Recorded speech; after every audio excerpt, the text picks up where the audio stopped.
నువ్వేంట్రా ఇక్కడ? నా సంగతి పక్కన పెట్టు, నువ్వేంటి ఇక్కడ? ఇది నా ఇల్లు. ఏంటి స్విగ్గీ జొమాటో వేసుకుంటున్నావా? అవును.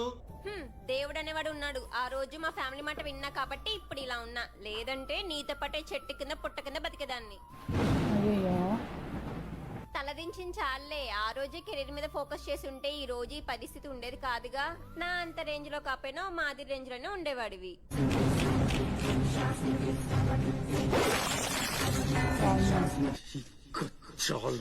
ఏంటండి మన ఇంట్లోకి రావడానికి అంత ఆలోచిస్తున్నారు? ఓహో, తినేవరని చూస్తున్నారా? మన ఇంట్లో పనులకి కొత్త పని మనిషిని పెట్టుకున్నా. అయిందా? బాగైందా?